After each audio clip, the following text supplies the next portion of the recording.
They don't listen. Take me off the list. And then when you do it, it's sort of AARP doesn't even call me. They just send, a letter in the mail and then they're done with you. We're not retired. I'm sorry, we're not retired. Nobody here has won the lottery, or maybe you have won the lottery and you just want to put it in our faces that you won the lottery, but you're here anyway. So it's going to be a great day. It's muggy outside, but we're going to enjoy our time together. So everyone, please confer. All right, the parties on Patrick Michael Cuellar. Who's the attorney? I am Judge. Good morning. Good morning. How are you doing today? I was talking to HEQ about the competition. Uh-oh. No, okay. Here's the thing.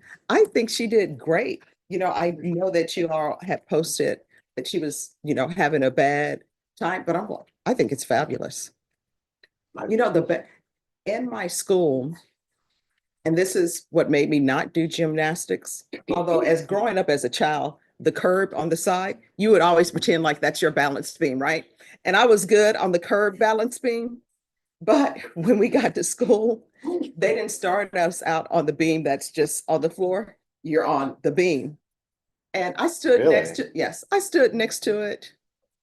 The coach, was holding our hand. I got on the beam and I didn't even stand up. I'm like, no, tapping out. That was it. Yes. Yeah, she, I told the wife, I kind of feel like it's kind of rigged because she did not perform admittedly and she still ended up winning. And that's great, but I need her to lose. No. She needs to lose. There's also a night night. That's how you learn. Yeah. Get your butt kicked. And that hadn't happened to her yet. And I need that to happen. And it will. But you know what? You know what? That's okay. Scoring Because of he's got gymnastics, even though they changed it a little bit when they had the scandal, right? But it's still very subjective, but they do grade on certain things, on the flexibility and everything. But I always said if I was a gymnast, balance beam, no. And even the what do you call it? The uneven bars. Oh my gosh, I don't even know how they do it. You know how much body strength, upper body strength it takes to go from the bottom bar to I don't think people realize. The best gymnast in the country goes to LSU. They have she does. Winnie loves her. And they have an amazing program. Mhm. But I'm sure you already knew that. Oh, yeah. Yeah. Well, usually the gymnastics is great. The men's baseball team is great. Mhm. Don't even get me started on our basketball. We should have won so many championships, at least one when we had Shaquille O'Neal. But they have a habit of not training the players for their future. It's just like we want to win right now. So with Shaquille O'Neal, they never gave him a shot. Every big man is supposed to have a shot. This is my bread and butter. He didn't even have a bread and butter shot. It's just like you're bigger than everybody here, dunk on everybody. And that's what it was. And don't even get me started on the freak defense. I'm like, that was a bunch of nonsense. But okay, enough about sports. Do you mind if I conduct this hearing in my best Shaquille O'Neal impression? Yeah, you go for it. Okay, Judge. Okay. All right, so on here, there's a discovery matter. There is, Judge, I believe that's been resolved, that Mr. Tochi and I have discussed possible resolution of this case, but I'll let him speak to that. Yes. He has, I don't know if the court made notes of this, but he has a companion. I don't think it stems from this charge, case that's pending in federal court. Yes. He recently retained Scott McComb. Mhm. I want to say about 30 days ago. He has a current court setting in federal court on the 31st of March. So what I'm asking is if you could set us perhaps a week or two after the 31st of March, that way we can report to the court exactly what our intention is on this case. All right, I can put it the week of tax day. I know sometimes tax day for attorneys is not the great, so it'll be the week of the 14th. That's fine. All right, Norma, if you can set this for April 14th, please. All right, April 14th is going to be your plea deadline date. After that, your next setting is going to be a jury trial date. All right, any questions? No, ma'am. All right, thank you for dressing appropriately for court. Once you sign the reset form, you're excused. We appreciate the court's time. All right. All right. By the way, Ernie, You can have a pizza. yeah, go ahead and sit down, Patrick. Ernie played against Shaq twice. You know what I'm saying? Just ask him about it. He'd love to tell you the story, Ernie. how he outscored Shaq. Shaq was at Pole and Ernie played at Keystone Wait, Ernie at who? Acevedo. Okay. Ernie the turd. You know, ask him about him playing. I've heard the story 1,000 times. Okay, does he have any documents to go along with No, that? he doesn't. However, he will point out Shaq didn't play the second half because they were up like 60 points. So that's how he outscored. He leaves that little. Okay, tell him to continue to leave that detail out. But it's funny. He'll tell you all about it. Okay. They took different paths, Ernie and Shaq. All right, okay, I need to ask him about that. All right, Deputy Laura, is Settle, Allison Settle, is she in custody? She's up here, Judge. All right, Allison Settle. If you'll come up, please. All right, your attorney is out ill, so we're gonna recall your case and your case is gonna be recalled for Thursday. All right, do you have any questions? All right, we'll see you on Thursday. Guillermo Altamirano. Hello. All right, how are you doing? You know, it's rare that people ask me how I'm doing. You know, one day when somebody asks me that, I should say, I'm in a horrible mood. Head's gonna roll. I'm in a horrible mood. Head's gonna roll. Oh, no, I'm doing great. Thank you for asking. So where are we on discovery? Well, that's an issue I think I wanted to bring up to the court. So I have talked to the state and said I would like to get all of the blood discovery from Mhm. DPS. State indicated I need to file a motion on that. Mhm. In light of Heath, I don't think I need a motion. I think if I make the request for all of the relevant information related to the blood testing, it's in possession of DPS. The state should provide that to me. Mhm. All right, let me ask this. This is something my professor, Judge, you remember Judge Barden? I do. He was my trial ad professor. Yeah, he was my trial ad professor. All right. And everybody would call Judge Barden the killer assassin. And the reason why is because he would always have a smile on his face. And then he would tell you something and you don't realize that you've just been given a dagger to the heart. I remember him telling somebody with a smile on his face, he's like, your use of demonstrative evidence was worse at best. And, you know, the student was just like, oh, yay. And then, you know, you don't realize till you get back to your seat, then you're like, so I remember one time we had, you know, this mock trial with him and I was fighting something that the other side was asking for. And Judge Barton told me, he said, are you right? Yes. He said, but at the end of the day, what does it hurt?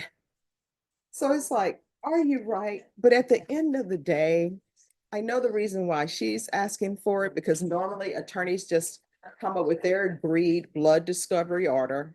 I sign it and then everybody gets what they want.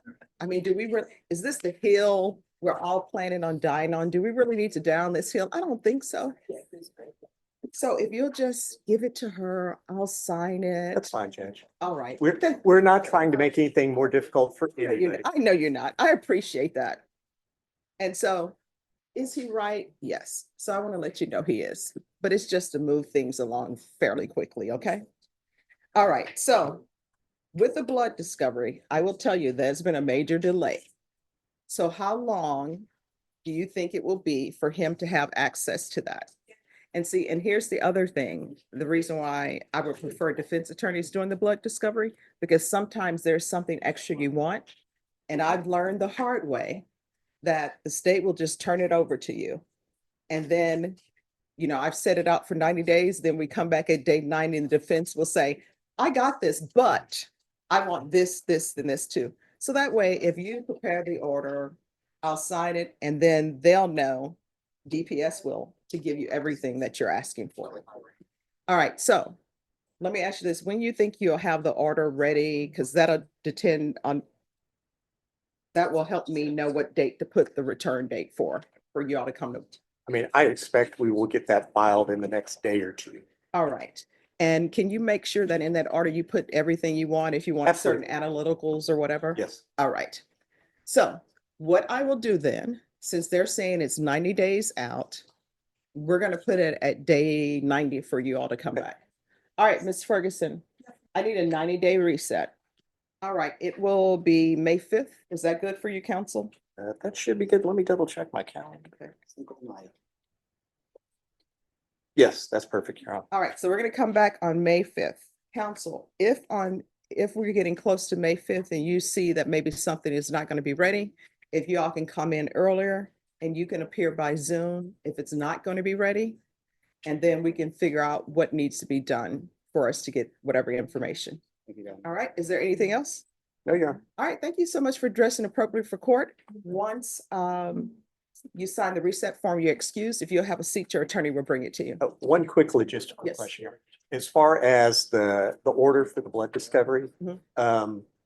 do we need to come back to court, or if I send it to Ms. Galloway and have her review it and sign off on it, and then we file it with the state's Oh, you don't, signature? you don't need to come back to court for Okay. that. If you just send it to her, what usually ends up happening, you'll send it to them. They'll print it out, sign it, and give it to me, and then I'll sign it, and then Sounds it'll be good. in the system. Very good, Judge. All right, thank you. Hello, hi, how's it going? Great, it was so good seeing Christine. It was good seeing all you guys. That was a nice ceremony. I really appreciate it. I was really impressed with it. Yolanda did a great job. Oh, yes, she did. It was a good showing out too. It was. And I was just like, oh my gosh, I remember you. I remember you. Yeah, it's good to see people, especially after COVID, it's been a while. Yeah, I called my mom and I said, Mom, guess what? She's like, what? I'm like, we're all in the US congressional record now.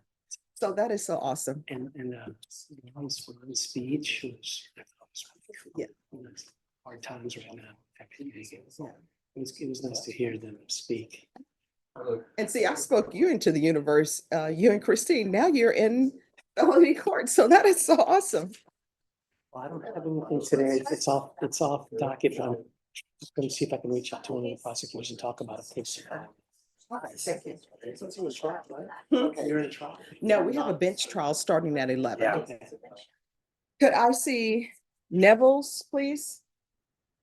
All right, we're back on the record in 2024 CR 011124 State versus Simeon Alexander Neville's. Yes. Could I have parties announced for the record, please, for the state, for the defense? Robert Maurer for defendant, Your Honor.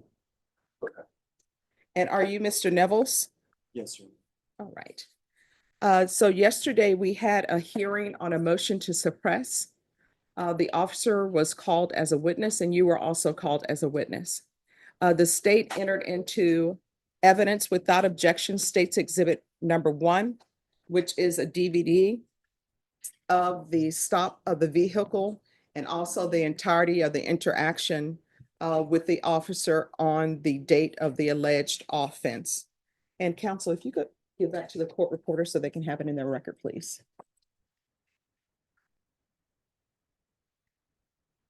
All right, the court reviewed State's Exhibit number 1 last night, and also I reviewed it again this morning to make sure. Well,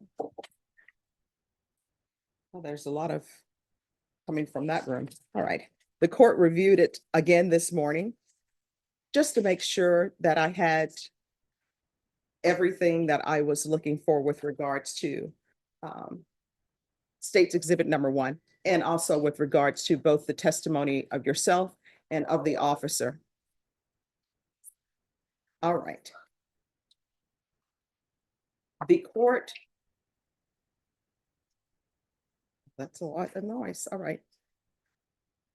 When looking at the DVD and bearing in mind watching State's Exhibit number 1, but also reviewing mentally the testimony of yourself and the officer, this is what the court finds. The stop was a legal stop. The stop was for speeding. On State's Exhibit number 1, you admit to going over the speed limit. The officer informed you of what the speed limit was. you informed the officer what you thought the speed limit was, but you admitted to the 47 miles per hour in, I believe it was a 30-mile-per-hour zone. Then the next question becomes, did the officer have a right to search your vehicle if the officer in fact thought that there was a smell of marijuana? The case law is clear. If there is a smell of marijuana, an officer is allowed to search the vehicle. They are allowed specifically to search the trunk if they so choose to search your trunk. In this case, they searched the trunk and they found what they believe to be illegal substances. So the next question for the court becomes whether witnesses are credible or not. What the court viewed in State's Exhibit number 1, and if someone is objecting to what the court viewed and what the court is about to say, what is in State's Exhibit number 1, please do not hesitate to let the court know. You're pulled over. You're at an apartment complex. You tell the officer that you are there to see your girlfriend. The officer discusses with you, as he has a flashlight looking in your vehicle, the reason for the stop, which was for the speeding, which you agreed you were speeding. The officer asks for your insurance and driver's license. You tell the officer that you have your insurance information on your phone, but you would like to speak with your girlfriend. The officer asks why you would like to speak with your girlfriend, and you state to him because, and I'm summarizing here, you state with him because your girlfriend was expecting you and you just want to let your girlfriend know what is occurring. The officer tells you not to do that. You continue to look on your phone for your insurance. You tell the officer, I promise you, I do have insurance, but I got the insurance online and I am looking for it. The officer continues to speak with you, and this goes on for several minutes. During that first contact with the officer does not mention whatsoever any smell of marijuana. The officer then leaves your vehicle and goes back to his vehicle and says he wants to check on something. The officer enters his vehicle, and there are phone calls that are coming into him, and he's making phone calls out. On his screen that is in his vehicle, it appears to the court that he is running the vehicle. The court is unable to view exactly what is on the screen because the writing is very small and the video is not great. But when he runs your vehicle, the court sees that there are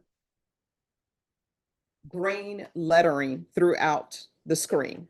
And he's clicking on a button, and as he clicks on the button, the screen continues to go to what the court is assuming the next page, and that is green. He remains in the vehicle.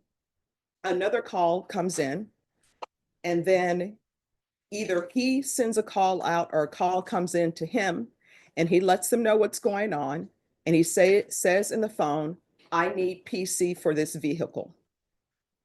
Then once he requests PC for the vehicle, then I see the screen again, and all of a sudden, the screen comes up with a bunch of red writing. The court is making an assumption because neither party asked what he meant when he said, I need PC of the vehicle. The court is assuming that that call was, I need probable cause for this vehicle. Then after he does that, he gets out of his car, comes back to your car, and he shines the flashlight on you again, and he says, why are you looking at Wells Fargo? And your response to him was, I'm looking at Wells Fargo because that's where my insurance comes out each month. I swear to you, I have insurance. He allows you to do that. Then he says something to the effect of, let me be honest with you. I smell marijuana in your car and you have this box. And you tell him that box is empty. He says, do you have any weapons or anything in the vehicle? Because I'm going to search your vehicle. And your response to him was, I have a samurai sword. Just as a side note, why you have a samurai sword, I don't know. But that's what you tell him. So then he says, well, I smell marijuana, get out of the car, I'm searching your entire vehicle. He takes you to the back of the vehicle. He proceeds to handcuff you and tells you, you're not under arrest, but I'm doing it for my safety. Then he searches your vehicle.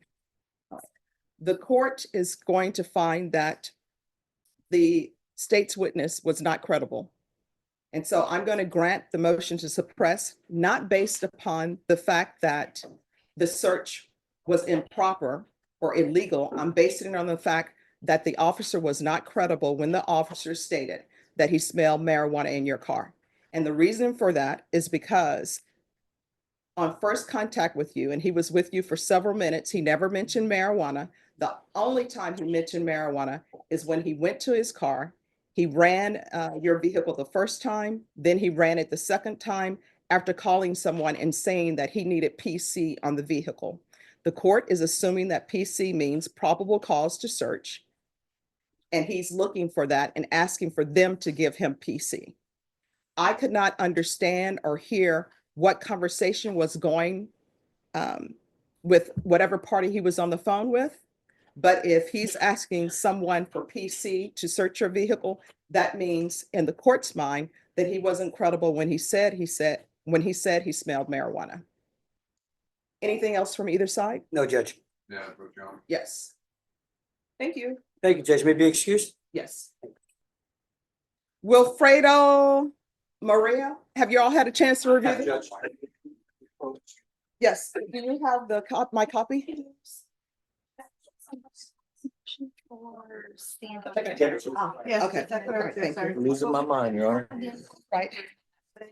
So State, have you had a chance to review the VR report? Yes, Your Honor. All right, how are we going to address this?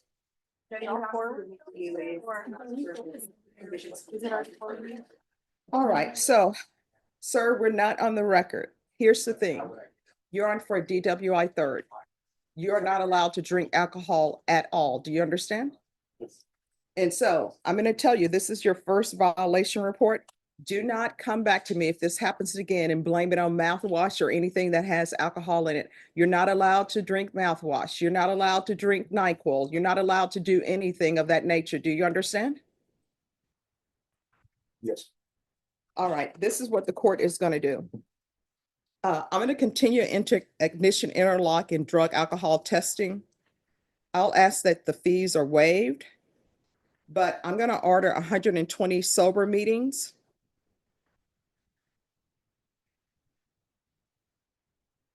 In 120 days. And what I can tell you is the sobriety meetings, it's AA meetings. I'm putting that in there to help you, okay?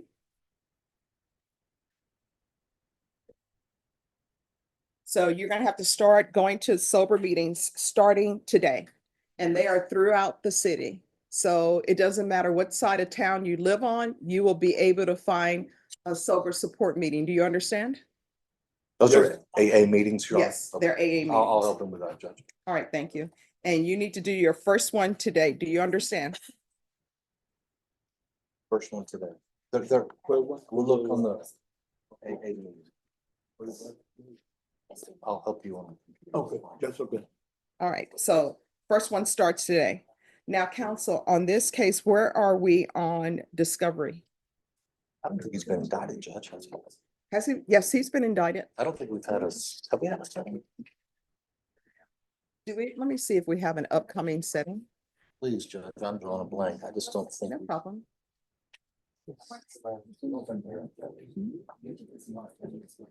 It's set for the violation report, but it's the actual next setting is March 6th. So if you would like, we can keep it just for the March 6th date. That's fine, Judge. Okay. What's the other choice, Your Honor? No, I mean, the other choice is to see where they are in discovery and us have a hearing on it. If there's some sort of blood discovery in this. Yeah, I don't think I've even looked, Your Honor. So let me just keep the March 6th so I can be prepared on that. All right, thank you. Ms. Ferguson, if you give him a reset form in the system, it shows he's set for March 6th, but just so he'll have it. It is Wilfredo, Maria.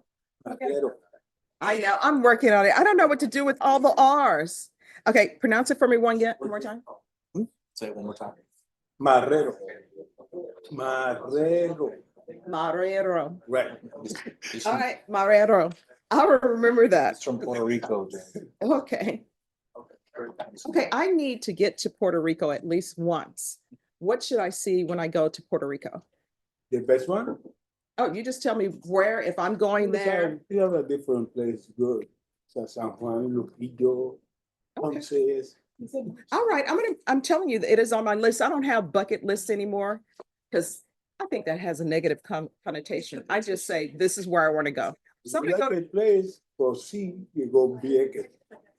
all right, I'm gonna do that. May I Thank you approach so Dr. much. Mr. Bolton? So, council, where are we? Yes, Your Honor. Last time when I was placed on this case for Ms. Bara, I know the court had some concerns. We were not able to get a comp eval done because there's no MTR currently present. And she's not currently in trial for a case, and she's under the jurisdiction of the court. So I did confer with the probation department and did reference their mental health reports as well as the supplemental report from DDRF, Your Honor. Mhm. And speaking over my clients, we talked about possible outcomes of the court's determination here. My client wanted to respectfully request time served. She stated she'd been in custody some time. She feels like she can be contributing member of the community. And if she has issues, she said she can check herself into Laurel Ridge or San Antonio Behavioral Health. But she wanted me to express her wishes in terms of asking for time served. I explained to her, since she's on probation, deferred adjudication, it would be along the lines of a motion that terminates, just to totally relinquish her of her duties to the Court of Community Supervision. But I told her also, the judge, the honorable court will weigh everything and make a just decision regarding potential options. All right, so this is where we are. This case is very, very difficult. She was placed in DDRF. DDRF said they are unable to help her because she was consuming certain items. And they said that that placement is not appropriate. I always tell people DDRF, you have to hit it at the exact spot. And they're saying they can't address the issues that she has, and all of these are mental health issues. So should she be going to prison for this? No. But it's a matter of what do we do? And there is no other placement. I mean, there are some drug issues that were there before, but I don't even think felony drug court would accept her. Is that correct? That's correct, Judge. If that's correct, Judge. So felony drug court won't accept her. They have a dual diagnosis program.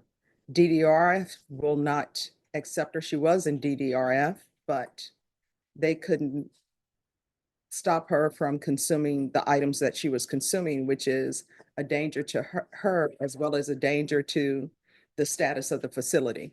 Oh, this is where we are on that. They won't even evaluate her for competency because they say that there's no motion to revoke pending. Now, I could try to, if there are no objections, I could call a doctor who's normally on that rotation list and to see if they would do it, or counsel, if you would like, if you file a motion to ask for an expert to evaluate her, I'll sign off on the expert and then maybe one of the doctors there would see her. Yes, I don't mind doing that. I reached out to one of the physicians and he stated I needed to go through the Office of Court Administration. So I think he was thinking along the lines of competency evaluation, not just a psychological evaluation. But I don't mind reaching out to others to see if they would entertain the defense experts, getting a better, clear picture about her psychological state, Judge. If the court wants more information to make an informed decision. Let me see something. Let me see if this doctor will pick up just a moment. Okay, yes, sir. If I can't reach them this morning, I know they'll call me back this afternoon. If you're available, if you want to recall her for the afternoon, we can. Okay. And that's fine. That gives me time to do I guess I can do the motion and then we can write in which doctor it would be. Yes. Yes, they're on rounds. So what I'll do is, and I'm assuming there's no objection to the court reaching out to doctors. No, Your Honor, no objection All whatsoever. right. They've just reached out and touched me. Okay. Hello? If you have a seat in the box, we'll be right back with you. Yes. Deputy Laura, the doctor is going to come up here and they'll be up here in a few minutes. Is it possible for us to have another officer because maybe they need to talk to her? You know, with them, because they still having court next door. I mean, maybe the jury room. Is that doable if we have a third officer? Third officer. I'll ask. All right, thank you. All right, Danielle Munoz. Hi. Good morning. I'm sorry about the wait. Don't be, please, we're at your service. Hello. Hi. All right, you're over here a little bit, okay? So in this case, counsel, where are we on discovery? We have discovery, Your Honor. For today, I filed a motion for a psychological exam regarding sanity at the time of the offense. Okay. I'm just asking that that be granted, referred to the magistrate Oh, court. yes, that will be granted. And actually, a doctor is coming up here shortly, so maybe you can speak to him. Oh, if they can evaluate him today, great. Have him cut the line. Like, I like it. Being issue taken to those who took. Okay. All right, so other than the signing of that, is there any other discovery? No, no other issues at this time. All right, Ms. Ferguson, if you give me a 30-day reset on Daniel Munoz. And did the state tender an offer? No, Your Honor, we're waiting. We'd like that evaluation done first. Okay. Possibly, he's a resident. All right. And are you appointed? Yes, Your Honor. All right, Norma, Mac needs to appoint immigration attorney. All right, and on this case, sir, we'll be back on March 6th. Is he planning on being released from custody? I don't think so. All right, so Ms. Ferguson, just to be on the safe side, if you'll give him a reset form for March 6th. Thank you, Your Honor. All right. All right, is there anything else? Nothing further from the defense. All right, do you have any questions, sir? No. All right, well, we'll bring you back on March 6th. And if, Deputy Laura, if you'll not take him back just yet, because there's a sanity issue, maybe you can talk to the doctor and see what the status is or how long it would take them. Okay, that would be All right, great. Thank you, Judge. All right, thank you so much. My pleasure. May I be excused? Yes. Thank you. All right, who's here on Nicholas Vacara?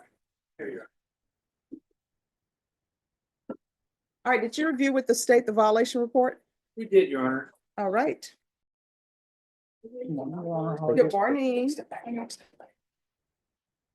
So what's the issue with your GPS? The strap, when they put it on initially, it was old and tattered, and I keep trying to contact the GPS officer and tell him that it needed replacing. So it just kept chipping off. It had sun damage. And I've had similar issues with the charger, and it's usually takes a while to get a hold of him. And for him to actually like say, hey, go in, get it checked out. And like I said, the same thing happened with the chargers. I've gone through 3 of them already. All right, so have they given you a new GPS with the strap? They replaced the strap, yes, ma'am. All right, and is there any problem with the strap this time? And of note, Your Honor, the metal wire was not, was still intact. It was just the plastic No, that had I know. break. Have a photo? Yes, Your Honor. All right. So I want to make sure And I there's did no, get a lot of sun damage. I do work outside for a while, so okay. So state with regards to the violation report, do you want to continue with the same conditions? Yes, Your Honor. All right, I'll continue with the same conditions.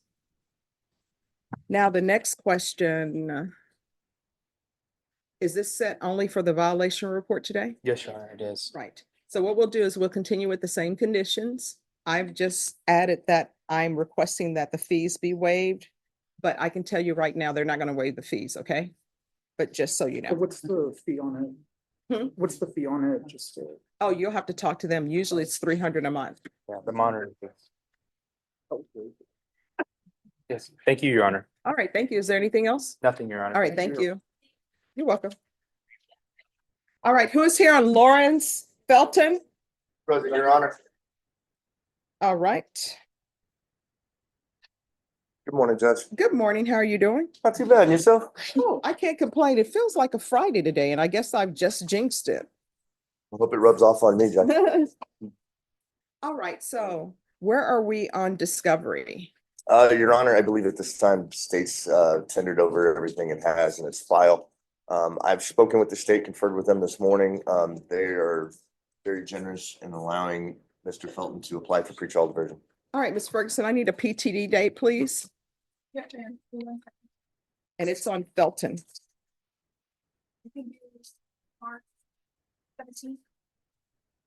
All right, we'll be back on March 17th. Make sure that you have signed all of the paperwork, all right? And follow up.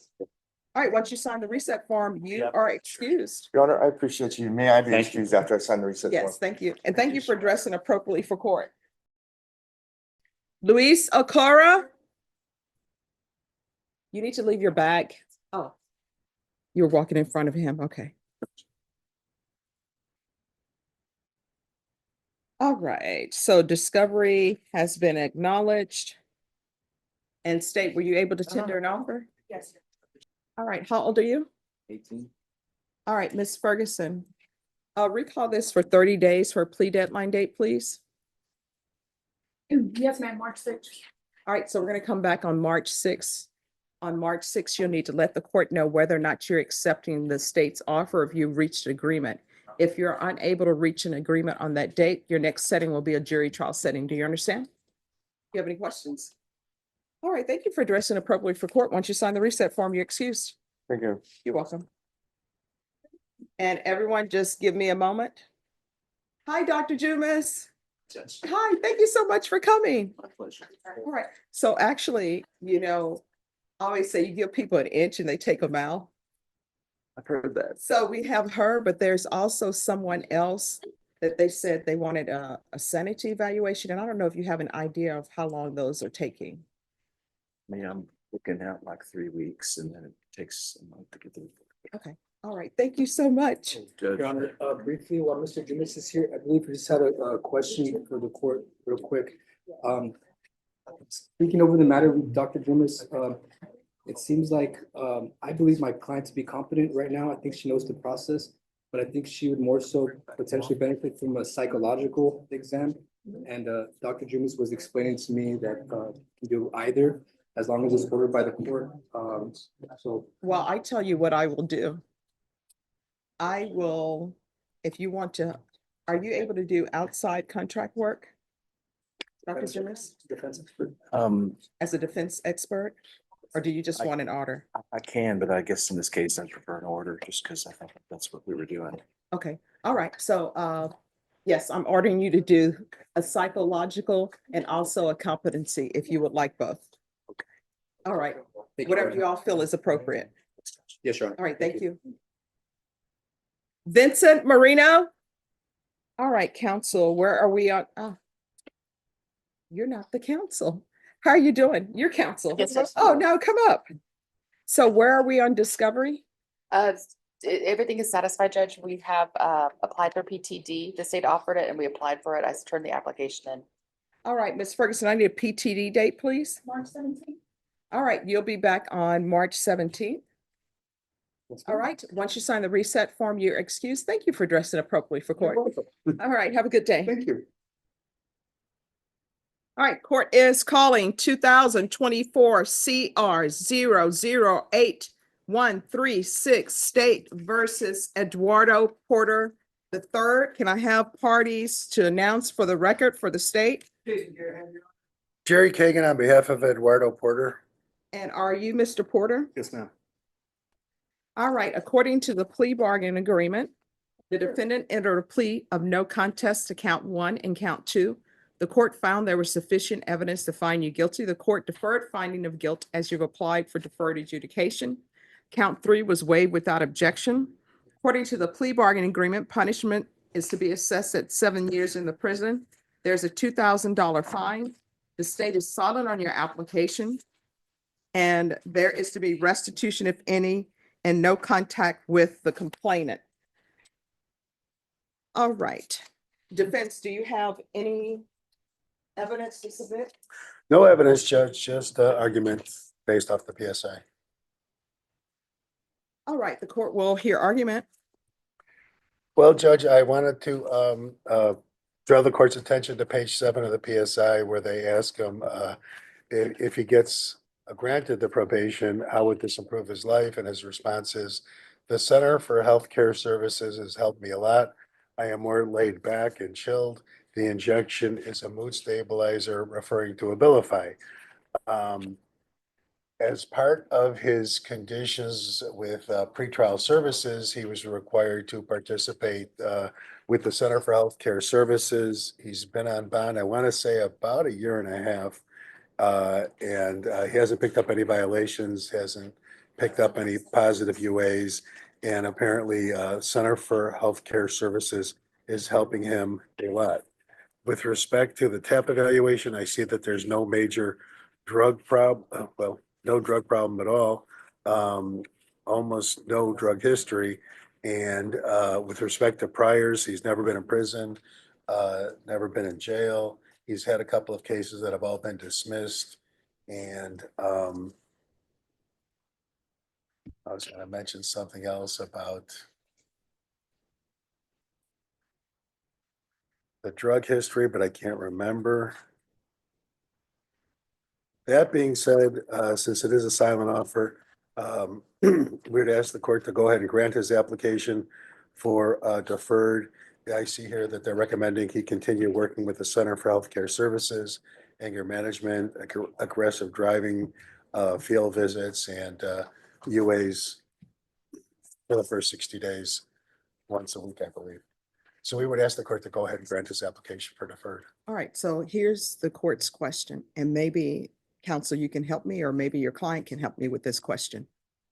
This is, maybe it's a road rage, maybe it's not, but what I see here is that the complainant in the stipulations, it says, complainant explained that he was driving his white Ram truck and was exiting the highway. He said that he did not see traffic approaching his direction and did not yield when he exited. Complainant told me that he heard a vehicle honking behind him. Complainant described that he took a left turn onto Avenue E and the defendant followed him. Complainant stated that he was traveling southbound and the defendant drove his respective vehicle to the right of him. Complainant described that both vehicles and the defendant was apparently upset at him. Complainant told me that defendant was upset and cussing at him for not yielding or using turn signal when he exited the highway. Complainant said that throughout the argument, they were both upset and cussing at each other. Complainant explained that defendant drove forward, cut him off, and stopped in front of his truck. Complainant said that he got out of his truck and told the defendant to move his car. Complainant described that he was on the driver's side of the defendant's vehicle and was arguing with him because he blocked him in. Complainant told me that the defendant retrieved a gun from his glove compartment. Complainant explained that the gun was in the defendant's right hand at that time. He said he did not point it at him, but the complainant got back inside of his truck and attempted to leave, but then he cut him off again. Complainant explained that they were zigging and zagging on the street, and complainant was able to go around the defendant. And the complainant said that as he passed the defendant, he heard a shot and there was a bullet hole. The officers find a bullet hole in the right rear passenger side of the complainant's truck. So I don't understand why I should grant him deferred. This is somebody, I know you're saying that there may be mental health issues, but I don't understand how a failure to yield results in shots being fired. And of course, Judge, we have the complaining witnesses version. Mr. Porter's version is a little bit different, but even if we go with the complaining witnesses version, the court pointed out there's a lot of back and forth. There was a lot of opportunities for both sides to just chill, drive a different direction, let the other person in. So, But the complainant said he was blocking him in. well, I'll ask Mr. Porter to be sworn in so we can. All right, you want to raise your right hand? Do you solemnly swear affirm the testimony you give will be the truth and nothing but the truth, so help you God? Yes. All right, you can lower your hand, state your name for the record. Eduardo Porter III. All right, you may proceed. When you came into my office, do you recall coming into my office to discuss this case? Yes. And you explained to the court what you explained to me about the driving pattern. I drove around him to go ahead because I was against traffic in the lane against traffic. So I was trying to go around and go straight. But he also accelerated too. So that's when I started thinking he's gonna hit my car. So I braked him, so him trying to go around me. And I started getting scared for my life because I'm in a small Mitsubishi Mirage and he's in a big Ram 1500. So I thought it was gonna run me off the road. So to summarize, you were concerned that he was gonna collide with your vehicle. Yes. That's the witness. All right, State silent, Your Honor. all right. So where does it come in, the fact that you pull a gun on him? I was just scared and I just didn't know what was happening. But when I already had the gun, I told him, look, sir, please get away from me when we were arguing through my window. And I just kept telling him to get away from me. It's gonna go. And then when I did fire the shot, I immediately called 911, let him know what had happened. No. When you say you fired the shot, did you fire the shot when he was in his vehicle driving away? Yes. All right. All right, any other questions? Nothing further from me, Judge. All right, this is what the court is going to do. In counts 1 and counts 2, the court will find you guilty. The court will sentence you to 3 years in the prison in each count. The court will give you credit for any time served. There's an affirmative finding of deadly weapon in each count. There's to be no contact with Brandon Taylor or Jennifer Hollins. And there's to be restitution, if any, to Brandon Taylor. And I'll ask for the therapeutic community as well. We can go off the record. Here's the thing. I understand. I mean, in the complaint, it admits that he didn't yield. In San Antonio, for some reason, people don't know what the yield sign means. But there's no way that this ever should have turned in you pulling out a gun. But I realized tempers were high. He's cursing at you. You're cursing at him. But you should have just let it go. And guess what? If you feel as somebody is not following the rules of the road and they're being a danger, pick up the phone, call the police. You don't go trail behind them. You understand? All right, good luck to you.